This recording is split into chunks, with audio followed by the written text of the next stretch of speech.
What's up, guys? Senator Bernie Sanders has been warning us for quite some time, and he's been telling the president, don't expect to win elections and get people on your side if you don't keep your promises. He was talking about stimulus checks and provisions.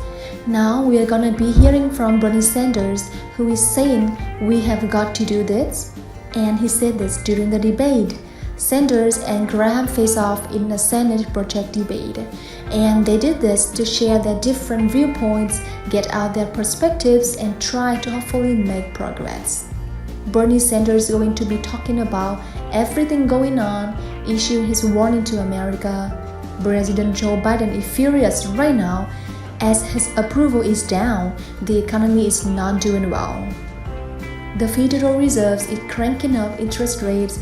Inflation is breaking records, and he is saying the oil companies are hurting him and the party, and they have just issued a new bill to tax them, take the profits, and then send out gas stimulus checks.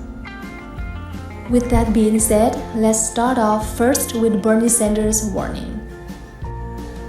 I am the longest-serving independent in the history of the United States Congress. So what I am going to tell you today is not something that you hear very often on Fox or CNN or ABC or the Washington Post, or in fact in the halls of Congress. What I am going to tell you is that the working class and the middle class of this country are in serious trouble. We are moving toward an oligarchic form of society where a small number of billionaires not only have extraordinary wealth, they have extraordinary political power. We are living at a time when half of our people are living paycheck to paycheck in the wealthiest country on earth. When 70 million Americans have no health insurance or are underinsured, when we have a starvation minimum wage at the federal level of $7.25 an hour, when half of the elderly workers in this country have nothing in the bank as they fear retirement. What I believe is that now is the time not to defend the establishment, which is doing phenomenally well. When you have two people on top in America who own more wealth than the bottom 40%, to be top 1% owns more wealth than the bottom 92%. CEOs of major corporations today are making 350 times more than their workers, and we have more income and wealth inequality than any time in American history. Now is the time for American people to stand up, make it clear that enough is enough, and that we need a government that starts representing all of our people, not just wealthy campaign contributors. What does that mean? It means that we have to end a corrupt political system in which big money buys elections. It means that we have to end a very unfair tax system in which billionaires in a given year don't buy a nickel in federal taxes. It means we have to raise the federal minimum wage to at least $15 an hour. It means that we have to join every other major country on earth and understanding that healthcare is a human right, not a privilege. And stop spending twice as much per capita on healthcare to enrich the drug companies and the insurance companies.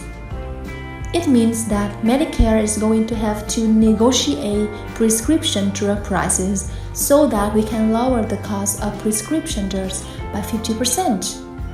It means that we cannot continue to be the only major country on earth not to have paid family and medical leave. It means that we have to restore the $300 tax credit so that we are not continuing to be a nation that has one of the highest rates of childhood poverty in the United States.